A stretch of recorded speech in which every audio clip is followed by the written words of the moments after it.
Hello, my guest today is Bill Gough. He's the founder of the FMBR, or Foundation for Mind-Being Research, but he has had a very rich life. With many experiences, he has witnessed many paranormal phenomena, which made him interested in founding this foundation.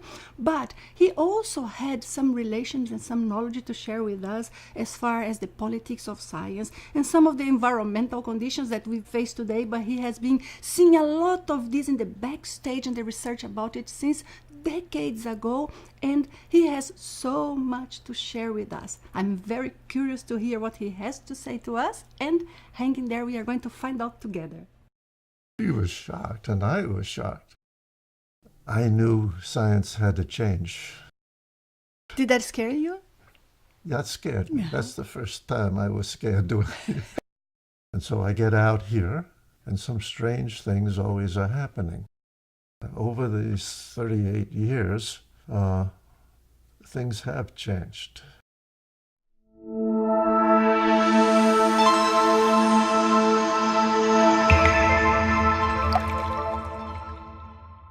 So, hi Bill, thank you so much for taking the time for being with us. And I know you have lots to share from the beginnings of your careers from Princeton time, right? When you were at university, you had your master's in electrical engineering, is that correct, Bill? And you studied a lot about energy and power fusion.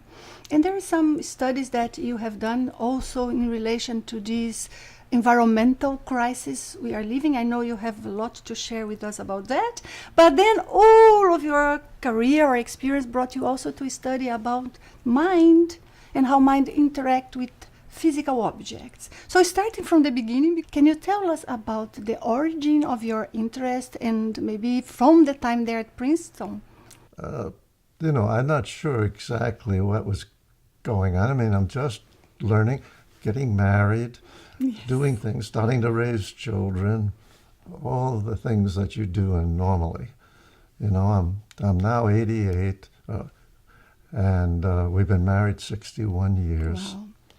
So it's been a wonderful life. I knew various scientists around the country because of the function I was doing, funding of research, managing of research, all of that. There was Elmer Green, Dr. Elmer Green at the Manager Foundation. Mm-hmm. And it was talking with him, and his interests were broad. We took a little course in these areas. I found I could see an aura.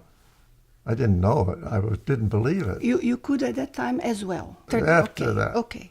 This is after college. I see. Then when I began to look at the questions and the limitations on science, I began to wonder what's going on. And then Marian gets pneumonia.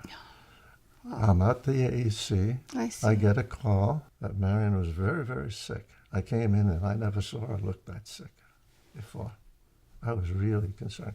We went down and went to our doctor. He says, she's got pneumonia in the right lung. That night, all these little things I've been reading, I try to adjust my frequencies, but I'm really asking to heal with love. And it was love. So it was a really, and then Marian says, I can feel a burning sensation. I feel it. I can feel the energy. At that point, we both went to the doctor to get the x-ray. He gets the x-ray, and he's looking at the x-ray, and I can read x-rays, but he looks at the x-ray, and he says, I know she had pneumonia. And he was shocked, and I was shocked. And then was essentially, this stuff is real. I mean, this means something. Yeah. So for you, it was a relief and a shock at the same time. It was a tremendous relief. Yes. I didn't have pneumonia. Yes. She sent her home. And the second thing was my belief system. I was doing two things. I mean, at the AEC, Atomic Energy Commission, and the Fusion Program, I was working with Dr. Ben Eastland, and we were developing applications of fusion. Most people think of a new energy source is electrical production. But this is a primary energy source, works with plasmas, which is very hot gases, and millions of degrees. And that's where we came up with the fusion torch and how to close the material cycle, meaning that everything could be recycled, so that that would address a major environmental problem. Which was pretty important and advanced in a way, and something that even today it's up to date very much. We put this material out, it got picked up, or rather we were asked to write for Scientific American, and we published an article about fusion, and then we included the applications, fusion torch. So that moved us into more environmental areas, because we were asked, this is the beginning of the environmental program, environmental approach and concerns of the society. And which year was that?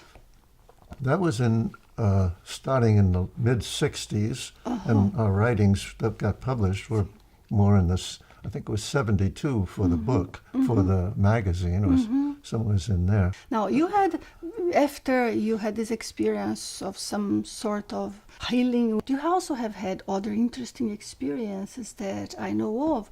But I think the next one you had was an out-of-body experience, am I correct? When we met a shaman, I became a shaman's apprentice. Okay. And one of the things we were doing, I thought probably the most interesting one, because it was an out-of-body experience, and I hadn't done it. Well, I had done it, but I hadn't done it not like this one. You hadn't done at will, but it had happened to you before? I'm trying to understand. I mean, I was doing, I would go out and try to go into the state and do a remote viewing. But this was a specific request from the shaman. We had a group, and she says, Bill, you lead a group to someplace. And since I was scheduled to go on a trip to Peru, so I said, okay, I'm going to lead the group down there because I don't know anything. Let's see what I can find out. Next thing, I'm in Peru. I'm asking a specific question. How did these lines get built? So I'm moving back in time and picking a site. And this is very specific. So all of a sudden, I see them scraping the ground. I see these wood rocks that were there being moved off. I see. As if you had a vision of how that was built. So the vision was very clear. Very clear, as if you were there. I was there. I see. And the next thing I thought, well, I'll change time. Let's find out what they're doing with it, what they're doing with this stuff. And then I go and I see the ceremony of what it was said for water. So it was water, apparently, they were trying to honor or do a ceremony for. And that all looked fine. And then I noticed I was being watched. There was something seeing. So that was another layer there in the experience. I could see something. And at that point, I knew I didn't know enough. Did that scare you?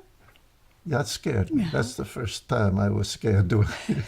I said, whoops, I want to go home. I was home. That was it. So you kind of interrupted the experience by that surprise you had there. Yes. I didn't know whether I was intruding on somebody who didn't want me there, but was seeing me, and I was seeing them. I mean, not seeing, but I saw something. Connecting somehow. I was connected. I was being connected to something, an entity of some sort. So at that point, that was the most interesting experience I've had, because I was getting all the information I was asking for. I was seeing all the things. I'm not just an observer. I'm participating in this event in time, back in time. So that, says, okay, physics says there's no time. I'm traveling in time. I'm traveling there to a place where there's something that can interact with me, not just observing. So, Bill, I know that later you traveled to Peru physically, right? You went there. Yeah. So, how did you witness then what you saw in your experience with then the physical experience of being there? Okay, we had a group going down to Peru, was really looking at consciousness. There was a shaman with the group.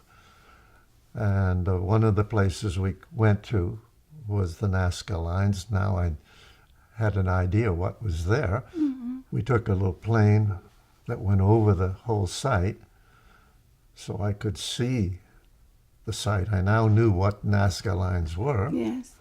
It's sort of like you see something and have a kind of like a dream, but when you get there and it's there what you saw before you even had read anything, seen anything, done anything, just got on. That shakes our paradigm That in a shakes way. up a paradigm a bit. So how was it? Because then you had a certain concept of some phenomena like dowsing and healing maybe, and meditation and interacting mind in the physical world, but then it brought you to a different degree of experience in a way, because you had that out-of-body experience, you saw something, you confirmed later, so that to you was more shocking. But how could you later continue with your everyday life? Was it normal, or you had to adapt to what you would say? You see what I mean? The challenge of us knowing a reality that is not known to everyone, or at least not accepted by everyone. So how did you cope with that? Well, because I was raised in science and with curiosity all the way from the beginning. So to me, science is a moving field. It is a moving field. That's not, I mean, we know that from Otherwise it's not reading the science, history right? books. Yeah. I knew science had to change. I had a much more confidence in the need to change. I had been looking at environmental areas and I was saying, well, we can do things that I hadn't thought we had the possibility of doing. We can bring human beings into synchronization and get power to do them, and coherence of their minds. So it put me thinking more about the mind and the relationship to us. Yes. And how we needed to understand about that, I suppose. And how we need to understand it. And so I get out here, and some strange things always are happening. I mean, they really didn't fit. Like, a daughter wanted a Persian rug. She wants me to go with her. So that's how you met Virginia. That's how I met Virginia. And Virginia wanted to work with a scientist because she felt science was needed to understand what she's experiencing. And she says, we ought to set up a foundation. I said, that's what I want to do. So that's how everything started. That goes together. What sort of experiment have you done then at that time? I don't remember if this, I think that was before the foundation started, because Virginia was introducing me to a fellow called Lawrence Kennedy. Lawrence Kennedy, Dr. Lawrence Kennedy was coming down and bending metal and things. Okay, that breaks my rules. You can't just look at some stainless steel and have it melt. But I brought our own spoons. I mean, I used to play as a magician as a kid, so I knew you could put something on it and you could make it bend. But I'm giving him his own spoons.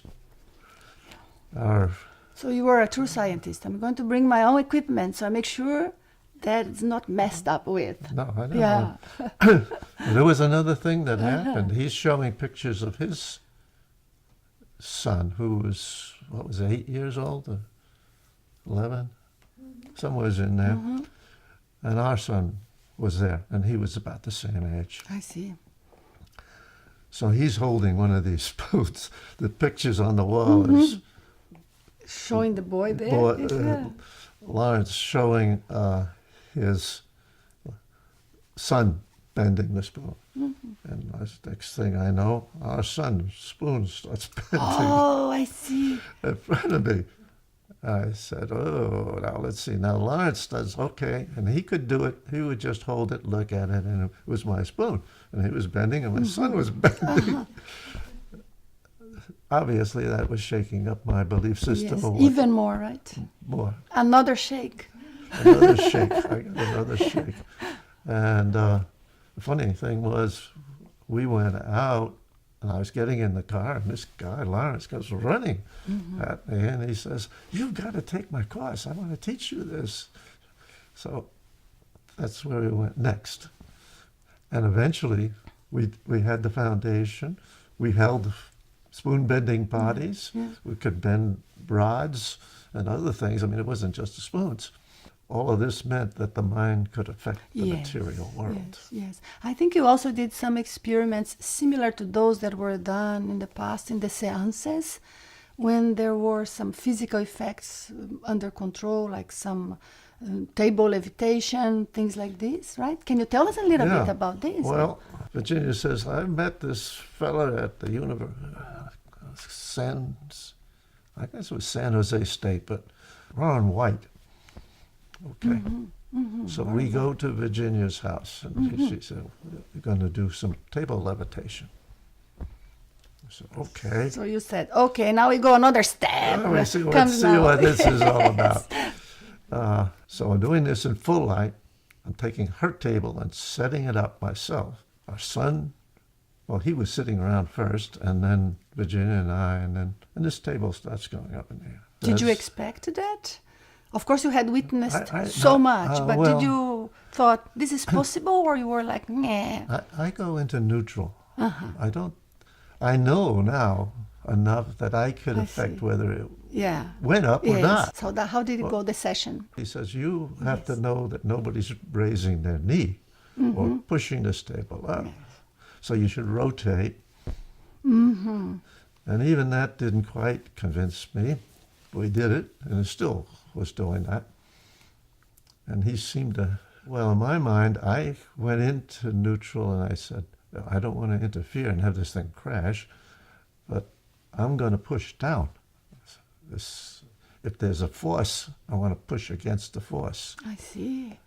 And I pushed down, and I was hitting a force because it was up in front of me. This is about a foot off the floor.